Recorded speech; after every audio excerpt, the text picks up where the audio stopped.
झारखंड की विधानसभा का आखिरी सत्र है, 5 दिन बचे हुए हैं। इस सरकार की उल्टी गिनती प्रारंभ हो चुकी है। झूठे वायदों के साथ 2019 में इन्होंने सरकार बनाई थी। युवाओं को ठगकर, महिलाओं को ठगकर, आम नागरिकों को ठग करके इसने सरकार बनाई थी। अब इस सरकार ने अपने सारे वायदे को भुला करके अब लोगों के ऊपर लाठियां बरसानी चालू कर दी है, चाहे अनुबंध कर्मी हो, चाहे सहायक पुलिसकर्मी हो, चाहे सहायक अध्यापक हो। लगातार लोग आंदोलनरत है।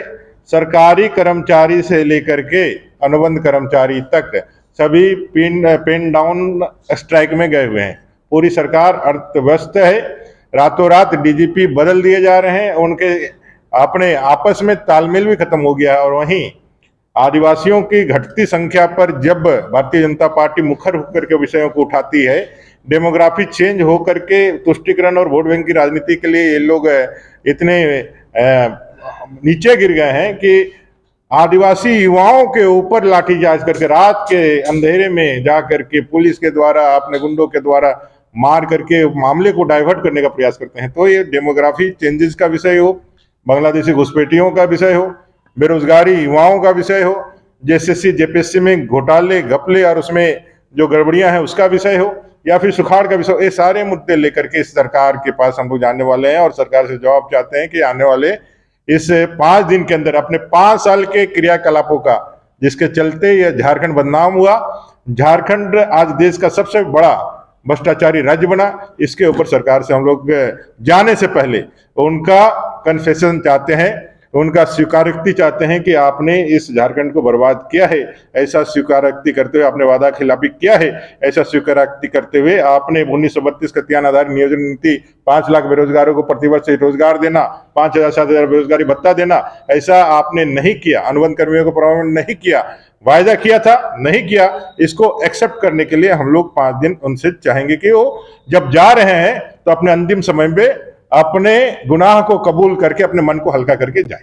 जनता हम लोग को भेजिए और ये जवाब जब निरंकुश सरकार डंडे और कानून के दुरुपयोग से करने का कोशिश करेगी, जैसे भानु जी पर उन्होंने केस लगा करके, झूठे केस लगा करके, उनके मंत्री ने केस लगवा करके एक दबाव बनाने का कोशिश किया है, मानसिक दबाव बनाने का कोशिश किया है कि भाई कोई लीडर उनके खिलाफ नहीं बोले। तो तानाशाह आप इतने बड़े नहीं हैं और आपके जेल में और आपके बंदूक की गोली में इतनी ताकत नहीं है कि भारतीय जनता पार्टी के कार्यकर्ता और उनके नेताओं के सच बोलने वाली जबान को रोक सके।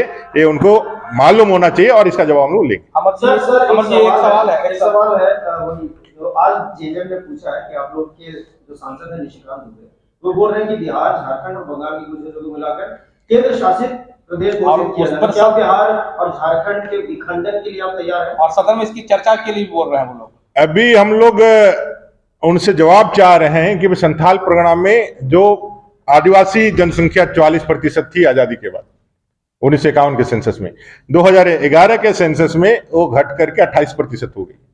वहीं मुस्लिम आबादी 9% थी, वो बढ़ करके 22% हो गई। 20 साल जो ये दरमियान है, इसमें आदिवासियों की संख्या और नीचे गई होगी। आज आदिवासियों की जमीन पे, एसपीटी के जमीन पे बड़े बड़े मस्जिद, बड़े बड़े कब्रिस्तान बन गए।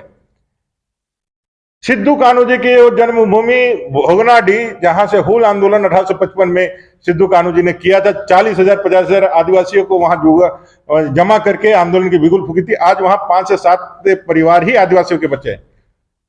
आज गाय बथान में होपनम मरांडी अपने जमीन को, दांदू हेम्ब्रम अपने जमीन पे जाता है तो मुस्लिम घुसपैठिए उनको मार करके हाजिर कर देते हैं। और ये सारे विषयों को लेकर के हमारा जवाब भी है। मेरा ये कहना है कि सरकार को जवाब देना चाहिए, जवाबदेही ये देना चाहिए कि भाई आप बताइए कि भाई ये सारे विषयों पर आप क्या कहते हो। हमारा प्रश्न ये है, हमारा प्रश्न साफ है कि संथाल परगना में घटती हुई आदिवासी आबादी पर इस सरकार क्या कह रही है। आज जो पाकुड़ के हमारे आदिवासी युवाओं पर जो लाठीचार्ज हुआ, गाय बथान की घटना पे जो उन्होंने अपना आदिवासियों पे जो अत्याचार हुआ उसको लेकर के जब गए तो उसपे जो लाठीचार्ज हुआ उस पे सरकार क्यों नहीं बोल रही, इसका जवाब दें। मेरा हम लोगों का स्पष्ट मंतव्य है, बांग्लादेशी घुसपैठ के कारण झारखंड में जो डेमोग्राफी चेंज हो रही है, झारखंड के आदिवासी अस्मिता पे जो प्रश्न चिन्ह खड़ा हुआ है, आज यह संथाल परगना बांग्लादेश बनने के कगार पर है। आज ये संथाल परगना बांग्लादेश बंद करने के कगार पर नहीं, उसके एक ट्रेलर भी चालू किया। 19 के बाद हुआ है कि उससे पहले भी था? मेरा ये सवाल है सरकार से, जो आदिवासी होने के नाते आज सरकार की गद्दी पे बैठी हुई है, जो आदिवासी हित की सबसे ज्यादा बात करती है, जो कहती है कि मेरे से बड़ा कोई रहनुमा आदिवासी का है नहीं, हम उनसे सवाल पूछ रहे हैं कि इन 5 सालों में इस घटती आदिवासी समुदाय के लिए आपने क्या कार्य योजना बनाया, क्या योजनाएं लेकर के आई, उनके जीवन को बचाने के लिए, अपने संस्कृति को बचाने के लिए आपने क्या किया, जो सबसे बड़ा मुखौटा लेके घूमते हैं। हमारा सवाल उनसे। नहीं बोले वो। बायोम मेडिकल प्रिपरेशन का एकमात्र संस्थान जहां है complete digital classrooms, individual doubt counters, video lectures, student tracking system, library facility, 100% result oriented rankers batch, study package and class notes in PDF.